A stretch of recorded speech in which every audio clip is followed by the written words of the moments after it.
So what's your favorite Halloween costume of all time? What a great way to start this. Probably Kiss. Like, that's good. so badass. Like, we're going to a Halloween party this year, and I would love to be Kiss. My favorite has to be when me and my friends in 8th grade went to Goodwill thrift shopping, and we all went as the Anchorman crew. I was Ron Burgundy. I had the fake mustache and everything. Oh, that's so bitchin'. It was that's so awesome. So cool.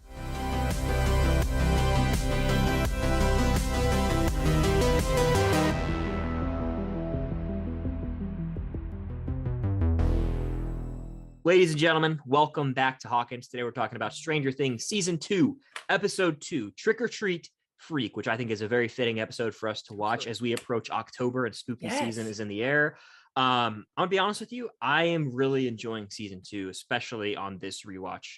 I just really dig the vibes, really dig it. 100%. I think that's what I didn't appreciate the first time going through.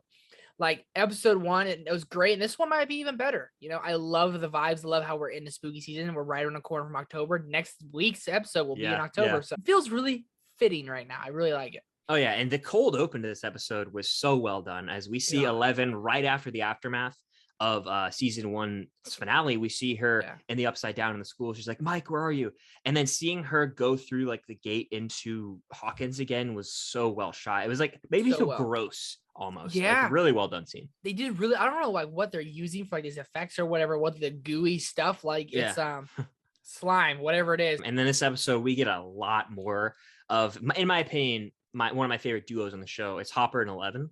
Like they're like, I'm hesitant to say duo because it's like a father-daughter type thing, but they're 100% a duo, and he loves her so much. And I love how this season, and talk about more next week in episode 3, they start to show a little bit of flashbacks, like how 11 got to Hopper's cabin, essentially how she was surviving on her own. They do a great job with the flashbacks in this episode. I'm just waiting. There's a couple of scenes with Hopper and 11 that like, I think we're all kind of waiting for. I think it's next week's episode. Hopper and 11 have that relationship where like 11's like his daughter for sure, but like she's counting on him to be home at a certain time and everything like that, you know. So like when he's late again, it's not very nice, Hopper. You can't leave your daughter home by herself. And what a terrible, like, I guess it's like for kids might be great, but like sitting home, watch TV all day, don't leave. Woo, go cuckoo for coconuts in there, man. One could say he's like Papa. We may or may not be talking about that quote in a few episodes, but a lot to talk about in this episode, especially more developments with the kids. And we've talked about this last week. I love Lucas and Dustin, man. They are 100%. Such great friends here. The way that they have to get the courage to go ask Max to go trick-or-treating. When they're like staring at her at the beginning of the school day, and then they're like, you want to ask her after class? Yeah. They like both walk away nervously. I love that element. And they all dress up as the Ghostbusters to go to school, and they're the only kids dressed up. And it's like, damn, I could feel the awkwardness they had, because we had like costume day like once a year for like a homecoming week or something, and like if there was a certain age where like a lot of kids stopped dressing up but some still did, and like one time I remember I dressed up and I was like, everyone's staring at me, but in reality looking back, like no one gives a shit. No one gave a shit, right? No. I know exactly what you mean. I was always a kid who didn't dress up, so I'd be like, one. Like our school was big on my school spirit. Didn't have that. I was like, I'm too cool for that. But Dustin and Lucas are an extremely underrated duo, especially for season 2. Like, they're carrying this friend group. Will is just going through PTSD, and everyone knew it was gonna happen. The Mike hate. Here it comes. It's unbearable.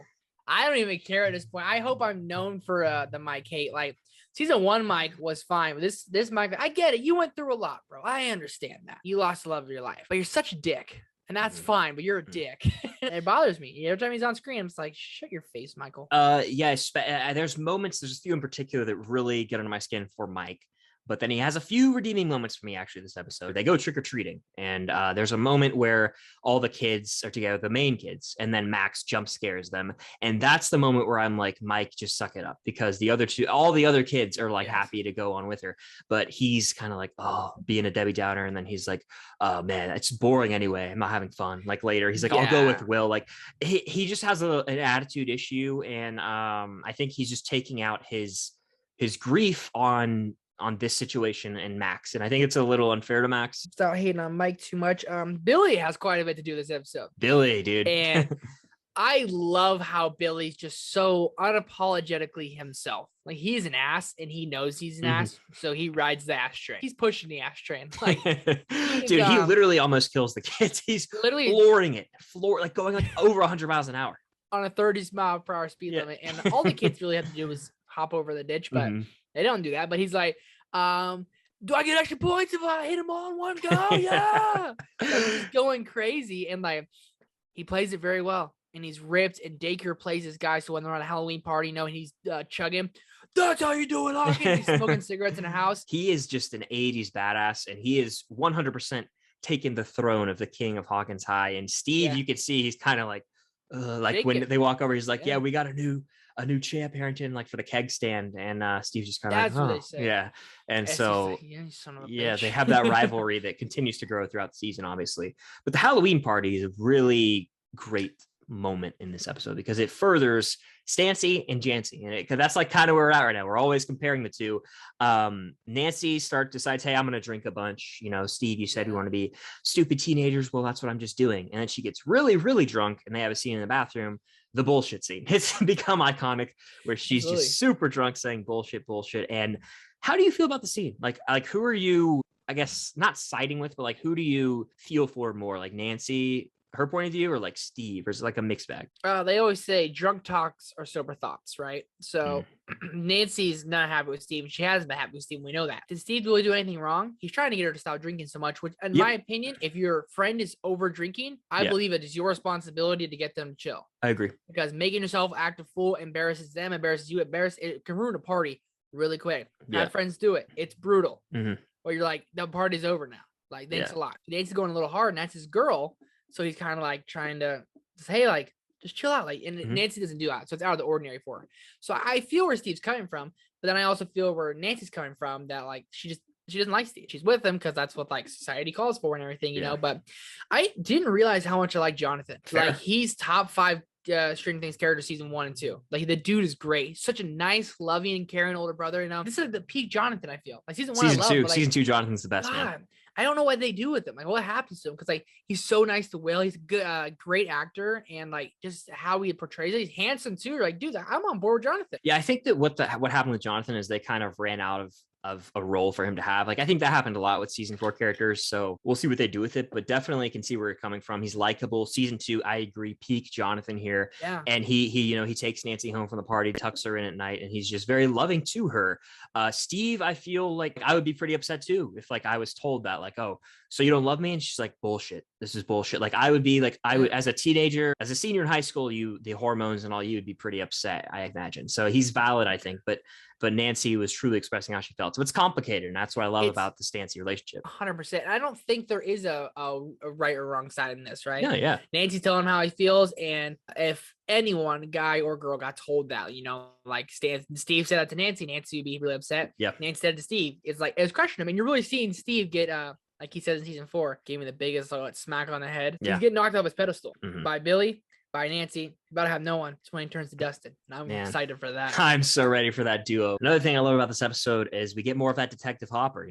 Taking it back to season 1, he was Detective Hopper. Season 2, he's Detective Hopper yet again, baby. He's investigating these pumpkins that keep rotting, and a lot of local farmers think it's poisoning, but in reality, something deeper is at play here, and we all know what that is. So it's a donut's hole inside a donut's hole. I love Hopper a lot. Like, he does it so well. I love the vibes. I love the sweaters, the gloves, how cold it is, how well they hit it. Like, when you just see like how everything's kind of dead around there, like wintertime, like it feels cold just watching them.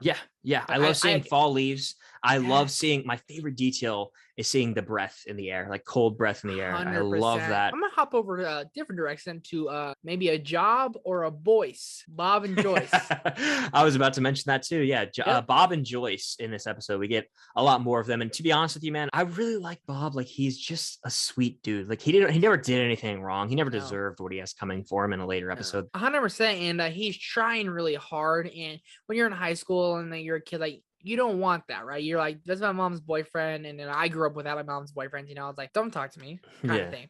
I know exactly where they're coming from. But what do you say? Hope it doesn't suck. Yeah. He's sort of cringe, of course, but he's like a lovable, cheesy. But he's trying hard. Yeah. That's what I dig about him. And then Will even says, like, at least he doesn't treat me different. And Jonathan's like, oh, I treat you different, all this different stuff. But like, Bob's love, he got a lot of heart. He's got a lot of love to give. And like, his emotions are on his sleeve. He tells you how he feels. Like, he tells Joyce, like, maybe we should get out of here. Like, we should move. We should go. And Sean Sean Astin plays his role very well. And I love the way they did this when like he goes and like Joyce and Bob are done for the episode. He goes to open the door and he's like, oh, finally. And he opens the door and it's the boys in our house. The trick or treat. That was done really well. Mike and Will, that's the one thing about Mike I can compliment is that he's trying really hard to be there for Will. I wish Will opened up more about everything going on with him because the dude's in a lot of pain and shit. But like when Mike goes out like to help Will, like that's what you need a homie to do. Like when you're having a hard time and no one can else tell or really care you're having a hard time, you need that one friend to be like, I got you. Yeah, that's what I was going to say about redeeming for Mike is that he does his best for Will here. He's looking out for her. They have like a bonding moment in the fact that he misses 11 and Will's trauma. It's like they both kind of are there for each other and they have a very sweet moment there for sure. But that kind of brings up another point is that Will is being haunted right now. Like he literally is being disturbed and like honestly screw the kids that like scared him and made him like go into another episode, like just asshole kids. So while Will is being haunted by the Upside Down, we see like the Mind Flayer in the sky, which we haven't even heard the Mind Flayer name yet in the show, but it's crazy watching it in retrospect after seeing season 4 and like us knowing the formation of the Mind Flayer. It makes you see everything through different lenses. I keep forgetting who is the big villain in season 2. Is it the Mind Flayer? It's the Mind Flayer, Mind Flayer. And then it's like the Mind Flayer again in season 3. It's just that the Mind Flayer takes like a physical form. But then, of course, in hindsight, it's all Vecna. 100%, it's all Vecna sending these things out. And the way they do this scene with Will, when like he gets scared and he falls and he lands in the Upside Down, like certain things that they do and how they do it, like it's fire. Like I don't even care. It's so damn cool. But piggybacking like off of like the Hopper and like him and Eleven's relationship, like he comes in the house, and he brings her candy trying to make up for it. Like that's what parents do.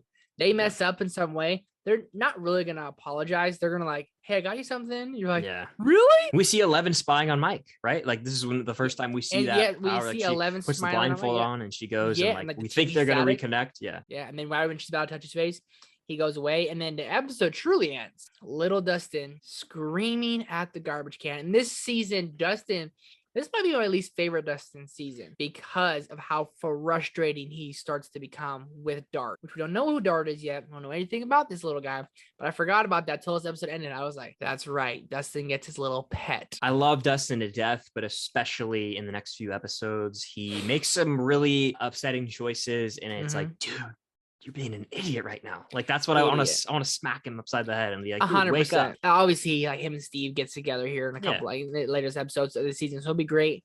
But the whole Dart thing, that was like a subplot. I get it was like a big plot of the season, but I just found myself kind of annoyed by it. That was the one big thing for season 2 that I was kind of like, I'll see if it changes this time around, but still a great episode. And they always do a great job of keeping you on the edge of your seat, invested. I don't know. Do you prefer this episode to the first or no of season 2? It's tough. I think I might like this. I like the trick-or-treating scenes a lot. I would say this episode over episode 1. Episode 1 was still great, but you get everything in this episode from the boys being funny, Nancy and Steve, more of them, and more Billy, a good episode. Bro. Yeah, more Billy. Like works well over Detective Hopper at the forefront, like always. And we should probably hop into our favorite quotes, favorite moments. Oh yeah, Max, absolutely. We might as well do that to wrap it up. Max has my favorite quote of the episode. That was presumptuous of you. I was gonna say that's mine as well. That's definitely my favorite as well. What a great Max moment. My favorite. Yeah, Dustin's all excited. I'm pretty sure there's a callback to that in season 4 as well when they're in the RV. So such attention to detail for the writers. My favorite character in the episodes, a little bit of a tougher one, but is it really? It's Hopper again. He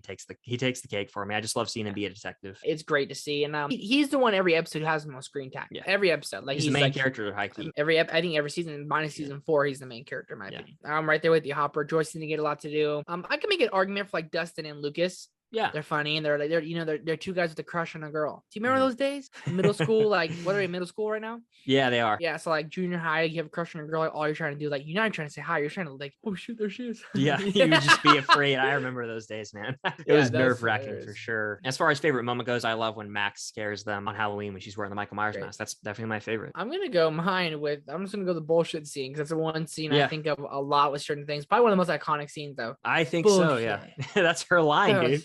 Yeah, that's a wrap pretty much for Stranger Things season 2, episode 2, Trick or Treat Freak. Another really solid entry in season 2. We're both enjoying the hell out of the season 2 rewatch, so I'm really interested to see how we feel as we continue on every single week. But thank you guys so much for watching. Be sure to hit that like button. Comment down below your favorite moment, quote, character, all that jazz about this episode down below. Head over to Trevor's channel, Film Geek, subscribe to him, follow him on all of his social medias. They are linked down below. Thank you guys so much for watching, and until next time, see you guys on the other side of the Upside Down.